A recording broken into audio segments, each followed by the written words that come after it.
so much of infrastructure destroyed, including, I mean, not just residential houses, but schools, hospitals, like electricity supply systems, water supplies, gas supplies, logistics, roads, bridges, everything. I mean, just, you know.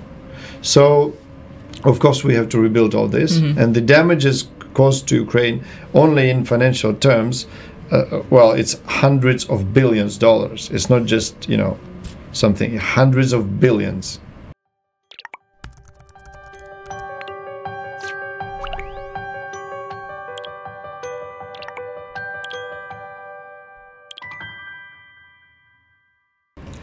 Assalamualaikum warahmatullahi wabarakatuh. Shalom, salam sejahtera bagi kita semua. Om Swastiastu, Namo Buddhaya, salam kebajikan. Selamat sore Tribuners dan sahabat Warta Kota. Saat ini bersama dengan saya Leon, Jurnalis Warta Kota. Dan kali ini kita kedatangan tamu terhormat, yaitu Duta Besar Ukraina untuk Republik Indonesia, Mr. Dr. Vasyl Hamianin. Selamat sore, Mr. Vasyl. Assalamualaikum warahmatullahi wabarakatuh. Okay, that's it. How was your day? My day is as usual. I just woke up, checked my messages, answered all the questions, checked the news, recent news, because we have still 4 hours of time difference. So I do it every morning, and like every late in the evening I do the same. So every day is like every day since the war started. So it's like regular day. So today we will talk about the invasion Russians for Ukrainians to Ukrainians. According to you, actually, what make a conflict between Ukraine and Russia? Actually, there is no conflict between Ukraine and Russia, and it never has been, because we are not a country that would go for a conflict, especially with a country like with a neighboring country would never go for a conflict, and especially if this is a big country and all that. It's a war. It was an aggression, an invasion of Russian Federation, unilaterally and very treacherously.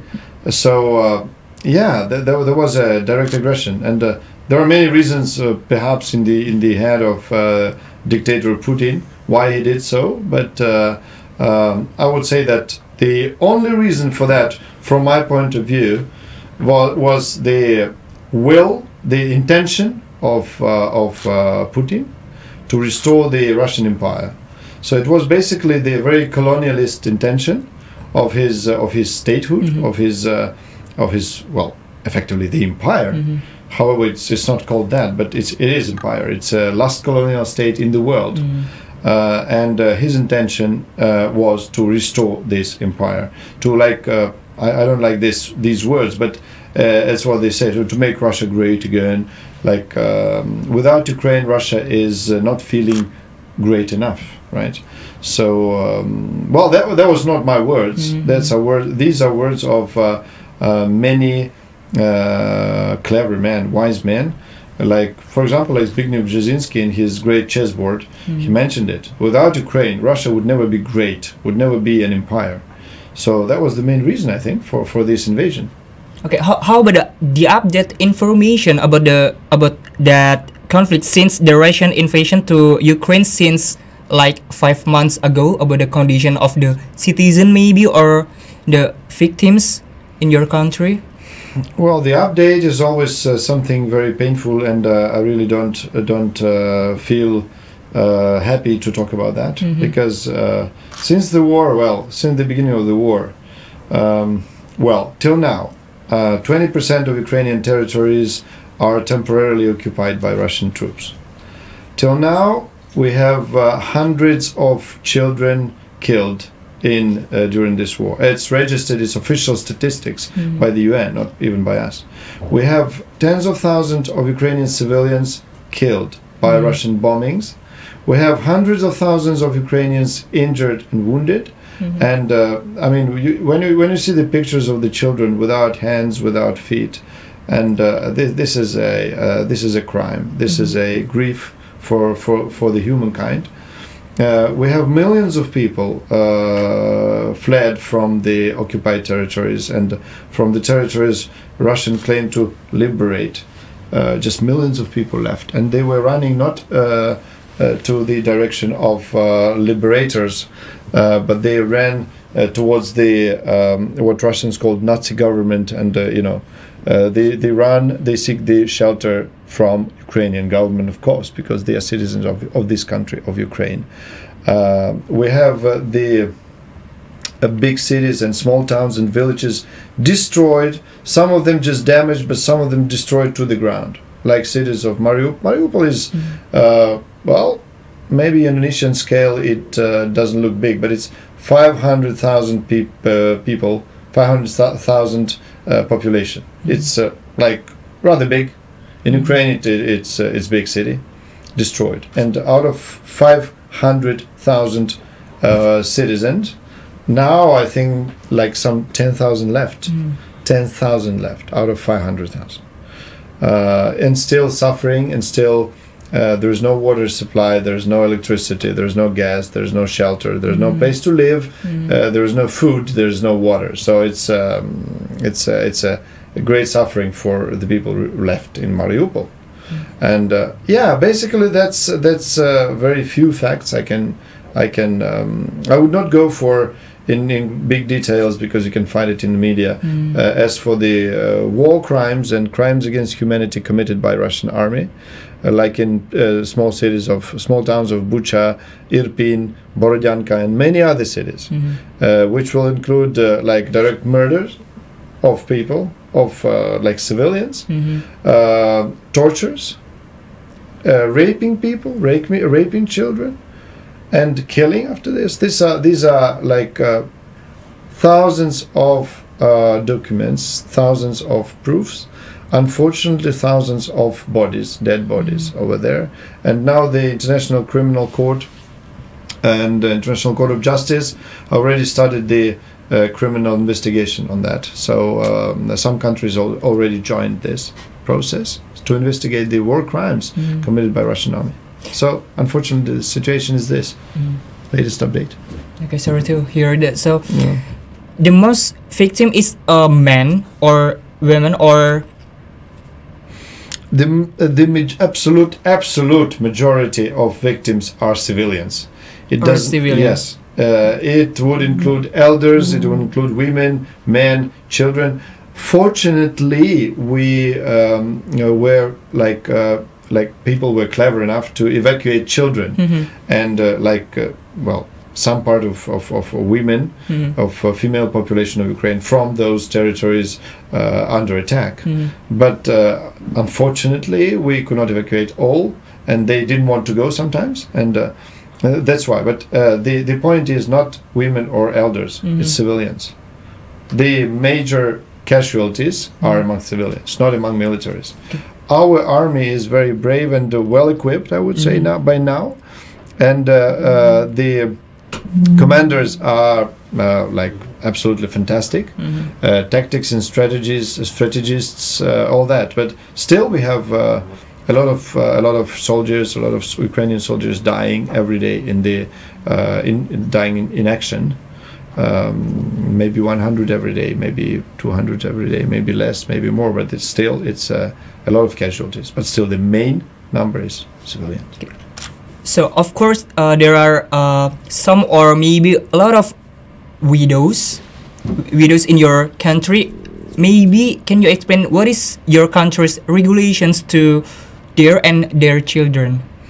Well, Ukraine now is struggling on many directions because we have the war, right? We have to ensure our army is well equipped and the ammunition is there, and the soldiers are not starving, well fed, and the medical treatment is on the high level, and all the rest, like communication, like logistics, and all that. On the other hand, we are facing humanitarian crisis in the whole territory of Ukraine because of the lack of food, because of the lack of water, because of the need to gather crops. As you see, we have new crops like waiting to be gathered, and farmers are just in anxiety. They don't know what to do. They're anxious. How could we like lose all these grains and all that? So there is we are facing financial problems, of course, because the system is destroyed and all that, many things. But Ukrainian government is still trying to ensure that all vulnerable parts of the population, all vulnerable groups, like elders, like disabled, like people who are ill, who are like illnesses, and the elders I mentioned, children, women, they are protected. So partially it's government who delivers and ensures and delivers all necessary products, all first how to say, goods of first need or first necessity, and some arrangements are made by volunteers also. So volunteers are helping the vulnerable people too, when in inaccessible places or something. So there's this only confirms one thing: the terrorist state of Russia is not like fighting with soldiers, with warriors, with our army. They are terrorizing the civilians. This is something that I hope the world understands. So may you give me the information about how much suffer the war victim because that invasion? How much? How much citizens suffer? Oh, this well, we don't have the precise statistics. Can you imagine? We don't have precise statistics, but we have around, let's say, around 15 millions of people of Ukraine left their homes, and part of them are refugees abroad. Part of them is described as displaced persons. Like they have to leave their homes and move to the Western Ukraine or some regions, try to find temporary shelter, temporary house, and it's tragic because some people, I mean, they leave everything they have. They just take documents and some money and dogs, cats, children, and all that. So and run somewhere. So we are talking about the 15 million people. In terms of displaced, right? If you talk about killed in Mariupol, I repeat, as far as I know, it was like 500,000 people. Roughly 300,000 people fled from Mariupol outside. Roughly, maybe 100,000 people were forcefully taken to Russia. Forcefully, they didn't want to, but they were just, taken. And around 100,000 people left. So out of this 100,000 people, roughly 10,000 is alive. Means that there is around 100,000 people buried under the destroyed houses and schools and hospitals. It's only one Mariupol, only one city. Okay. Talking about the public facilities, how your country's regulations about the public facilities to build again maybe, or is there any planning for the public facilities? Oh, you mean the rebuilding?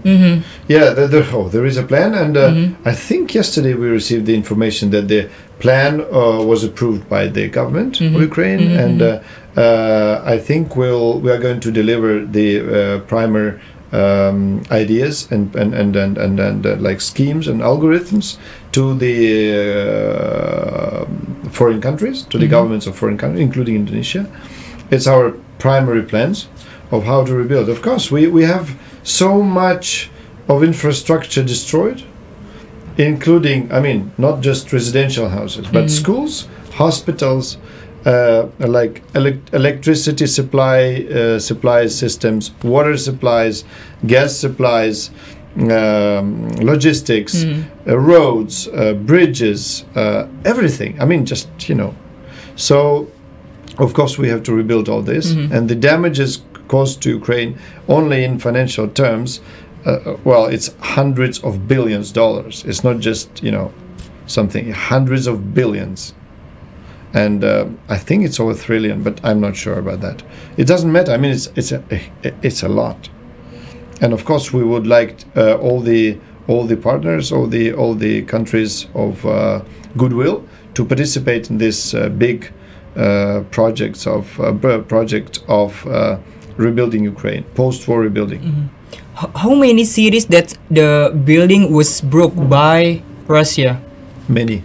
It's. I mean, I don't think. Is it all of the cities in your country, or maybe is there still? Well, we are a big country, right? So I cannot say that every village, every small town was attacked, but the vast majority of big cities were attacked by Russian missiles, bombs, tanks, and all that. Some of them just destroyed, as I mentioned, like Volnovakha, Mariupol, Severodonetsk was in news, Lysychansk was in news.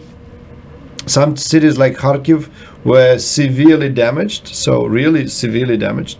Some cities like Kyiv were attacked many times and damaged, but well, provided the scale of Kyiv. Kyiv is a big city, so Kyiv was not destroyed like that. By the way, if you look at what was happening during the Second World War, Kyiv, like Odessa, like many other cities, were not destroyed and even not attacked by Nazi Germany. So now it's where we see that they are worse than Nazi. So what they did to Ukraine. Okay, may you explain about the economic impact from this invasion? Of course, there are economic impact to the world. Maybe you can explain what is the economic impact. Again, I'm not an no. We don't go to mention this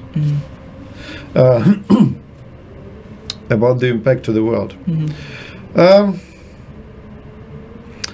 I would mention only 2 or 3 main points that I feel the crucial for today's world. Actually, the world is facing a global crisis in food deliveries.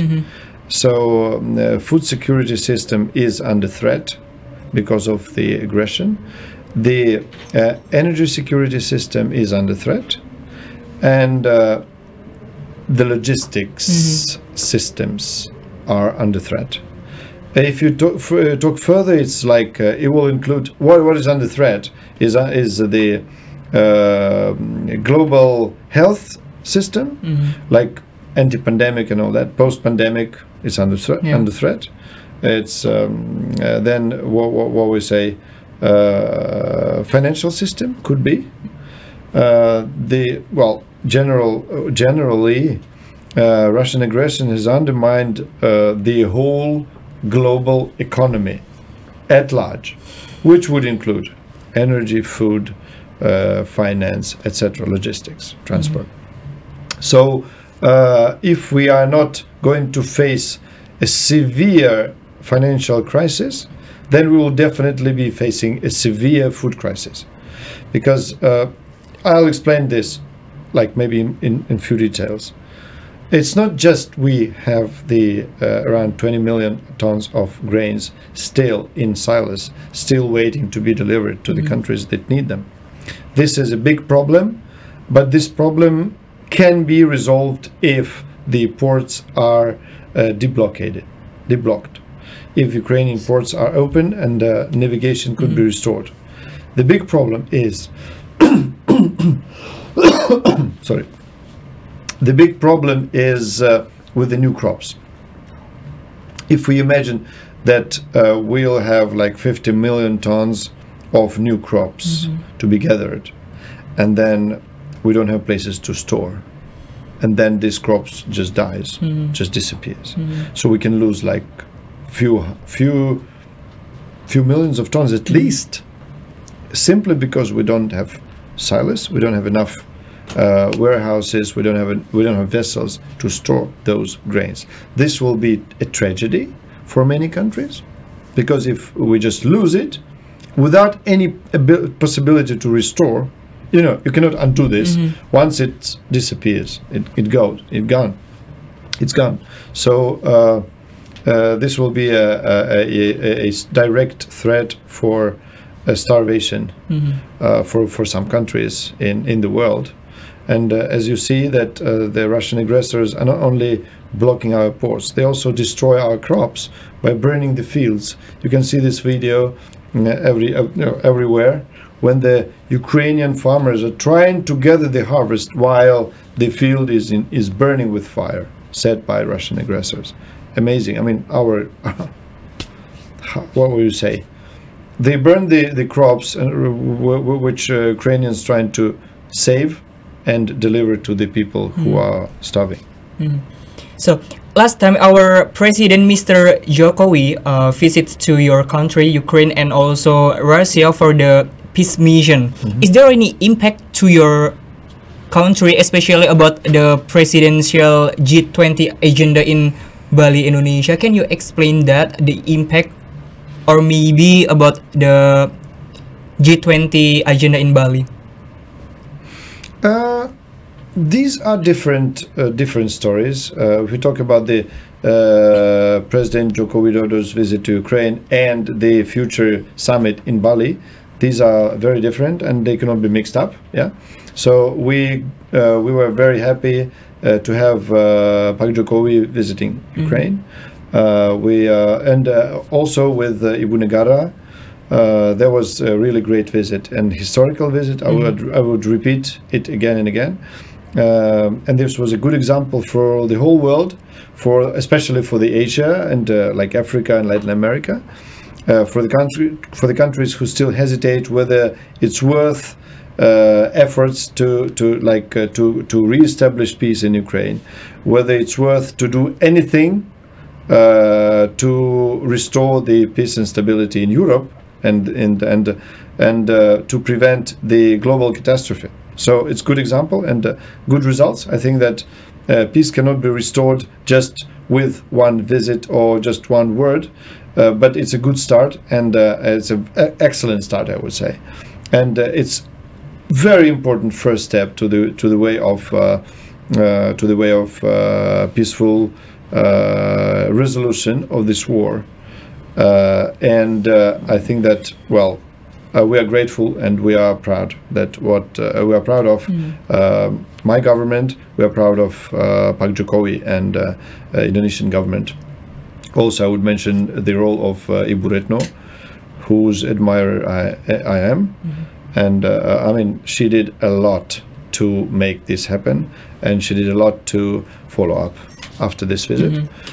So as for the G20 summit in Bali, it's still like a long time to go. And what I can say is that unfortunately that was a bad timing for unfortunately for Indonesia as a presiding country in G20. It just happened, you know. It could have happened to anyone, to any country presiding in G20, but it just happened this time that Russia has destroyed all the agenda created and built up by Indonesian presidency. So you make sure Putin will not come to this agenda? Well, I mean, no. First one is Russia has destroyed this agenda. What Indonesia has built up, what it tried to promote, what it tried to achieve, was destroyed in no time by Russian aggression. So now, not a single point from this agenda can be discussed between the members disregarding Ukrainian situation in Ukraine. You have to understand, and the ministers of foreign affairs made it crystal clear that if you want to talk about any of those problems, any of those issues, first you have to refer to Ukraine. First you have to refer to the aggression of Russian Federation and the consequences of this aggression to every point in this agenda. So about the G20 summit in Bali, in November, I think that war in Ukraine, or rather I would say that Russian aggression will be the main basis, the starting point, and the main point for discussion. Because by stopping the war, by defeating Russian aggressor, by restoring peace, we will resolve a lot of questions, not at once, but it will give the a nice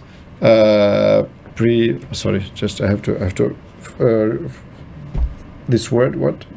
Prerequisites, right? Preconditions. Yeah. Precondition.